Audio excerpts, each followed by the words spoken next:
1주차 엑셀 기본 기능에 대해서 강의를 시작하겠습니다. OT에서 엑셀을 이용해서 수업을 진행한다고 말씀드렸는데 우리 수업은 엑셀 버전이 2010, 2016 이렇게 두 가지를 화면을 먼저 좀 소개를 드리고 가정에서 이제 비대면 수업으로 여러분들이 실습을 하고 그 다음 과제도 제출을 하고 하는 부분에서 2010으로 실습을 하는 부분은 중점적으로 좀 하도록 하겠습니다. 자, PPT를 강의 자료에 올려드렸는데 그 내용을 PDF 파일을 저도 같이 여러분께 이렇게 이제 보여드리면서 작업을 하겠습니다. 일단 두 번째 슬라이드를 보시면은 엑셀에 대한 그 기본적인 내용을 이제 한번 이론적으로 살펴보려고 하는데 스프레드시트라고 들어보신 분이 있으신지 모르겠어요. 보편적으로 우리가 일반적인 서식이 적용되는 문서를 우리는 워드 프로세서라고 하죠. 그래서 대체적으로 워드 프로세서라는 용어보다는 우리가 마이크로소프트사에서 지원하는 오피스 패키지를 많이 쓰다 보니까 우리는 그냥 한글 MS 워드 그 다음에 한글 2010 뭐 이렇게 많이들 이야기를 하는데 그런 프로그램들 응용 프로그램들을 우리는 워드 프로세서라고 합니다. 또 그와 반대로 또 자동 숫자를 입력을 하고 그 다음 자동 계산 기능이나 혹은 차트를 그린다거나 하는 그런 문서 작성을 할 수 있는 프로그램을 볼 수가 있는데 그때 우리는 표에서 그 숫자나 문자를 입력하고 자료를 처리하는 그런 프로그램으로 로터스 123, 비지칼크, 그 다음 엑셀 이런 프로그램 종류를 볼 수가 있습니다. 이런 것들을 우리는 스프레드시트라고 하죠. 그래서 오늘 우리가 배울 거는 보편적으로 우리가 많이 보급이 돼 있는 스프레드시트 중에 엑셀이라는 프로그램을 가지고 살펴보려고 합니다. 자, 엑셀에 대한 기능이 어떤 것이 있는가를 좀 한번 살펴봐야 되는데요. 엑셀에서 가장 주로 할 수 있는 기능들이 기본적으로 문서 작성은 되죠. 키보드로 입력을 하니까. 자, 근데 이제 함수식을 가지고 계산을 좀 더 주어진 숫자 자료를 통해서 함수식을 가지고 편리하게 쓴다든지, 그 다음 주어진 숫자들을 이용한 차트를 보기 좋게 한번 만들어 본다라든지 하는 이런 기능들이 있습니다. 그리고 이제 입력된 데이터의 관리, 그 다음 분석, 그 다음 학생들의 성적을 예를 들어서 뭐 국어, 수학, 그 다음 과학이라는 성적들이 있다면 그 학생들이 60명이다. 그러면 그 3개의 과목을 다 더하는 기능을 제가 60번을 해야 돼요. 근데 그런 60번의 기능을 한꺼번에 할 수 있는 편리한 기능을 우리는 여기서 매크로라고 이야기를 합니다. 매크로. 자, 그래서 엑셀의 기능 중에 가장 여러분들이 많이 사용하게 될 기능들인데 함수식을 계산한다거나 차트를 작성한다거나 그 다음 매크로 기능을 사용을 한다거나 이런 다양한 기능을 한번 배워보도록 할 겁니다. 자, 일단은 화면 구성에 대한 슬라이드가 나오는데요. 여기서는 엑셀에 대한 슬라이드 자체가 어떻게 구성되어 있는지 요거는 실제로 이제 엑셀을 실행을 하면서 말씀을 좀 드리겠습니다. 엑셀에 저는 지금 2016하고 2010 원래는 하나의 데스크탑에 버전이 다른 것 그러니까 종류는 같지만 다른 버전을 중복해서 깔게 되면은 충돌이 일어날 수 있습니다. 그래서 여러분들은 실제로 사용을 할 때는 2010을 쓰든지 아니면 2016을 사용하든지 둘 중에 하나를 선택을 하시면 좋을 것 같아요. 그래서 보편적으로 우리가 2010을 쓰는데 일단 2016에 대한 화면은 어떻게 구성이 되어 있는가도 한번 보여드려 보려고 합니다. 자, 2016은 실행을 하게 되면 엑셀에 일단 수식 함수로 해당되는 거 혹은 피벗으로 뭐 이렇게 사용되는 게 있는데 일단은 새 통합 문서라고 해서 기본 워크시트가 열려지도록 얘를 실행을 해서 보도록 하겠습니다. 지금 보여지는 이 화면은 아마 강의 자료를 보시는 그 화면 슬라이드 4번에 있는 화면하고 똑같이 아마 보여질 겁니다. 그 중에서 여러분들이 중점적으로 봐야 되는 거는 A1이라고 여기 적혀 있는 곳이 있어요. 요거를 우리는 이름 상자라고 하는 건데 슬라이드에 보시면 5번에 해당되는 내용이죠. 그래서 이 이름 상자라는 요 명칭을 갖는 얘가 하는 역할은 내가 셀 포인터를 어디에 두느냐에 따라서 셀의 위치를 행과 아홉 번째 행과 이 ABCD 이 열에 해당되는 마주치는 자리 그 위치에 셀 포인터가 있다 하는 걸 의미를 둡니다. 자, 그러면 이 이름 상자를 기준으로 오른쪽으로 좀 따라가 보면 함수를 사용한다 했어요. 우리가 함수를 사용을 할 때 함수는 어떤 것들이 있나 내가 추가로 함수를 넣어야겠다 라고 할 때는 요 함수 삽입이라는 요 버튼을 쓰게 되는데 이것보다 그 옆에 보시면 수식 입력 줄이라고 해서 PPT에 7번에 해당되는 내용이죠. 수식 입력 줄이다 라고 해서 내가 셀에 어떠한 값이 들어갔는지 혹은 엑셀에 들어있는 값을 내가 이 값과 이 값을 더했다라고 했을 때 실제로 내 눈에 보여지는 건 10, 20, 30 순서대로 내가 입력을 했나 라고 볼 수도 있겠지만 30이라고 있는 F7번 셀의 위치의 값은 30이란 건 D7번과 이 7번에 있는 그 두 개의 셀에 있는 값을 더해서 넣었구나 라고 이렇게 볼 수가 있어요. 이렇게 사용이 되어지는 애를 우리는 수식 입력줄이라고 합니다. 자, 그러면 기본적으로 이름 상자의 셀 위치도 알 수가 있고 그 다음 수식 입력줄에 해당하는 셀의 값이 어떻게 나와졌는지 어떤 값을 가지고 있는지 이렇게도 볼 수가 있는데 그럼 해당되는 셀의 내용들을 내가 뭐 색깔을 입힌다든지 혹은 수식을 내가 넣어 본다든지 이런 것들은 또 메뉴를 찾아갈 수 있어야겠죠.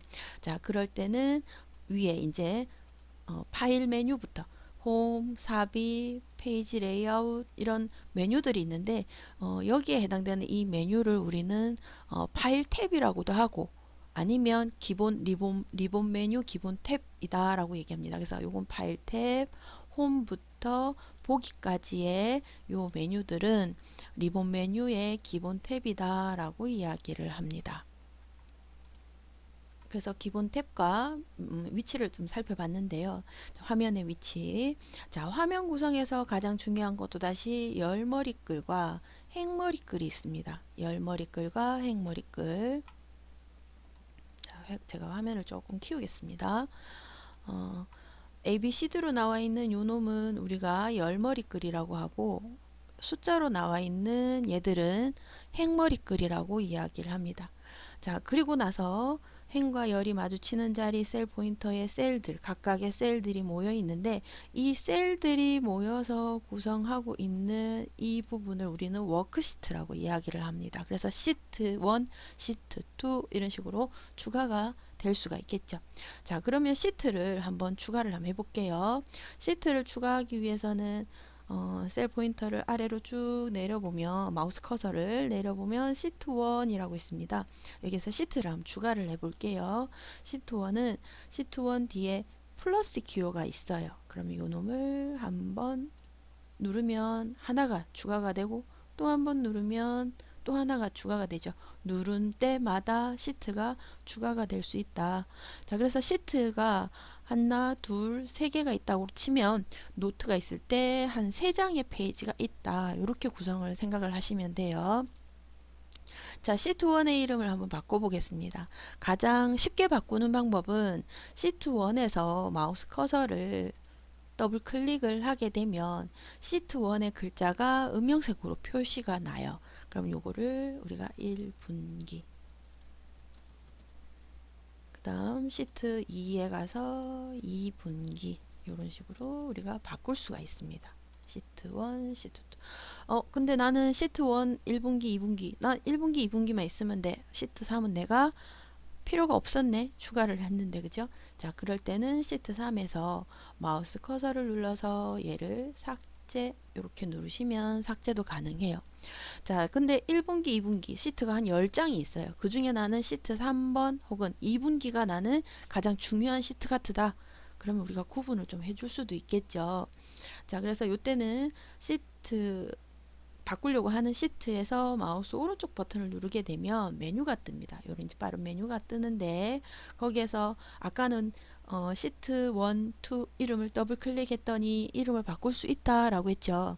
메뉴를 찾아서 이름도 바꿀 수가 있어요. 여기 세 번째 있는 이름 바꾸기 얘를 클릭을 해서 바꿀 수도 있습니다. 지금은 이제 다 바꿨으니까 시트에 표시를 내가 색깔을 바꾸기 위해서 시트를 바꿀 수 있는 메뉴로 가볼게요. 마우스 오른쪽 버튼 누르면 탭 색이라는 애가 있어요. 탭 색 여기에 가서 내가 원하는 색깔로 선택을 해주고 다른 시트로 가면 2분기라고 했던 얘가 빨간색으로 시트가 바뀌어진 걸 볼 수가 있어요. 다시 가서 나는 괜히 바꿨나 보다. 그러면 다시 가서 시트 색을 없음으로 바꿔주시면 되겠죠. 자, 이렇게 한번 시트 내용을 한번 바꿔보세요. 추가시키고 바꿔도 보고 한번 연습을 해보세요. 자, 중간에 내가 시트가 어디에 포커스가 있느냐에 따라서 추가되는 위치가 달라질 수도 있어요. 그때는 시트를 마우스 왼쪽 버튼으로 꾹 눌러서 시트 4는 맨 뒤로, 또 추가된 시트 5는 또 맨 뒤로, 여기서 시트 4, 시트 5 1년 번호가 3은 없는데 왜 4, 5가 붙었냐. 아까 시트 3이 있었는데 제가 삭제를 했죠. 그러면 얘가 실행되는 동안은 1년 번호를 기억을 합니다. 그래서 시트 4, 시트 5 이렇게 추가가 되는 거죠. 자, 여기서 추가된 거를 다시 또 한번 삭제도 한번 해보세요. 그러면 여러분들이 시트 관리를 아주 쉽게 할 수 있다라는 걸 볼 수가 있을 거예요. 자, 그러면 이거는 엑셀 2016인데 엑셀 2010에서는 그럼 어떻게 하느냐. 똑같아요. 대신에 모양이 조금 달라져 보이는 걸 알 수가 있을 거예요. 여기에 A1이 있다. 넥 포커스가 A1에 있으니까 여기에 A1. 그 다음에 시트 자리에 시트의 값이 아무것도 없으니까 수식 입력줄이 없는데 나는 이 11번 셀에 값을 넣어야 된다. 여기도 안 넣고 수식 입력줄에다가도 입력을 하면 추가가 될 수 있겠죠. 그 다음 시트 1 얘도 마찬가지 이름을 1분기, 시트 2를 2분기 바꿀 수도 있고, 시트 3 가서 탭 3개 내가 원하는 색깔로 이렇게 바꿀 수도 있고. 네, 그래서 얘도 마찬가지 파일 탭이 있고 리본 메뉴 기본 탭들로 이렇게 구성이 된다 라는 걸 볼 수가 있습니다. 자, 그래서 시트에 대한 관리 방법도 봤는데요. 자, 그 다음 슬라이드를 한번 보겠습니다. 자, 통합 문서를 저장하는 방법입니다. 저장이야 우리가 쉬워요. 그죠? 엑셀 창에서 보여지는 디스켓 모양을 누른다거나 아니면 파일 메뉴를 눌러서 다른 이름으로 저장을 한다거나, 그 다음 이미 저장되어 있는 파일들을 열기로 파일을 불러서 본다거나 다 똑같은 방법이죠. 자, 근데 이제 여기서는 한 가지 제가 말씀드리고 싶은 건 파일은 중요한 자료가 들어 있을 수 있어요. 그래서 저장을 할 때 내가 저장 암호를 건다거나 혹은 백업 파일을 항상 만들게 한다거나 하는 그런 부분인데, 일단 파일에 대한 저장 옵션을 한번 소개를 드리려고 합니다. 자, 파일에 가서 다른 이름으로 저장으로 가볼게요. 자, 파일 이름으로 가서 저는 그냥 바탕화면에 저장을 하겠습니다. 바탕화면에 통합문서라고 되어 있는데 연습이니까 저는 테스트라고 줄 거예요. 자, 그리고 나서 도구라는 파일명은 줬으니까 엑셀 통합문서로 저장을 할 거다. 그 다음 저장 버튼 누르기 전에 왼쪽에 보시면 도구라는 애가 있어요. 도구. 자, 도구에 가서 일반 옵션이라는 애가 있는데 여기에 여러분들이 열기 암호랑 쓰기 암호를 주게 되면 여러분들이 암호를 설정할 수가 있어요. 자, 근데 조심해야 될 건 엑셀 파일 안에서 암호를 줬다. 근데 내가 왜 사람인지라 암호를 잊어버릴 수가 있겠죠. 그때는 암호가 잃어버리면 찾을 수가 없어요. 그래서 항상 꼭 기억해야 되는 거, 잊어버리면 안 되는 암호, 그런 것들로 적용해서 쓰셔야 된다라는 거. 그죠? 자, 그렇게 해서 암호를 설정도 할 수가 있다라는 걸 소개를 하고 있어요. 자, 그 다음에 이제 나오는 게 셀을 이제 어떻게 다룰 거냐. 셀 다루는 방법에 대해서 우리가 볼 수가 있는데, 일단 엑셀에 PPT에 나오는 요 내용을 제가 그대로 한번 입력을 한번 해볼게요. 제가 파일을 기본적으로 그냥 기본 데이터를 그 PPT에 있는 자료처럼 입력을 했습니다. 셀에 있는 위치는 이름 상자라는 곳에서 알 수 있다라고 이야기를 했고요. 이 셀 포인터를 가지고 이제 우리가 어디에서 어디까지를 정할 건가 이런 것들을 우리가 활용해 봐야 되는데, 일단은 연속적인 셀을 활용을 할 때는 지금처럼 마우스 왼쪽 버튼을 처음 시작 셀 위치부터 블럭을 잡아서 드래그를 하게 되면 선택이 되게 됩니다. 그럼 문제는 이제 비연속적인 데이터에는 어떻게 선택을 하느냐. 우리가 슬라이드 7번을 보게 되면 비연속적인 슬라이드는 드래그를 하고 떨어져 있는 셀만큼 위치를 마우스 셀 포인터를 움직여서 또다시 클릭을 하고 드래그를 하면 됩니다. 그때는 그냥 클릭을 하게 되면 자, 이런 식으로 그냥 클릭을 하게 되면 앞에서 선택된 게 취소가 돼요. 자, 그래서 예를 들어서 5번에 김민규라는 학생의 셀 포인터하고 그 다음 김준수라는 이 셀 포인터를 선택하기 위해서는 김민규를 먼저 선택을 하고요. 선택을 하고 컨트롤 키를 누른 상태에서 김준수, 그 다음 박준호 이런 식으로 클릭을 하시면 연속적으로 여러 개의 데이터들을 선택을 할 수가 있어요. 자, 한번 연습을 한번 해보세요. 별로 어렵지 않으니까. 자, 근데 이제 데이터가 들어있는 곳만 선택을 할 때는 지금 제가 하는 것처럼 마우스 왼쪽 버튼으로 드래그, 떨어져 있는 거는 컨트롤 키 누른 상태에서 드래그 이렇게 한다 했습니다. 근데 원하는 행 전체, 원하는 열 전체, 이것도 선택이 가능하겠죠. 그거는 숫자로 되어 있는 열머리글을 이용을 한다거나 아니면 알파벳으로 되어 있는 열머리글을 이용을 하면 전체가 선택이 가능해진다. 자, 그 내용은 슬라이드 8번에 보시면 제가 설명을 해 두었습니다. 그래서 한번 읽어 보시고요. 자, 그 다음에 이제 셀 다루는 방법에서 연속적으로 해당되는 건 마찬가지 컨트롤 키를 쓰면 된다라는 거, 요것만 꼭 기억을 해 주시면 될 것 같아요. 연속적인 거. 비연속적인 거 제가 실수를 했네요. 그죠? 연속적인 거는 그냥 드래그를 하면 되고, 아니면 또 시작 위치에서 Shift를 누른 상태에서 여기까지 클릭을 하게 되면 연속적으로도 이렇게 선택을 할 수 있다. 그래서 연속적으로 내가 떨어져 있는 셀, 자, 어떻게 하는 건가 다시 한번 볼까요? 내용에서, 자, 얘를 좀 지우고요. 자, 2번 행부터 나는 7번 행이다. 이때 이제 Shift 키를 누른 상태에서 7번 이렇게 하면 연속적인 거.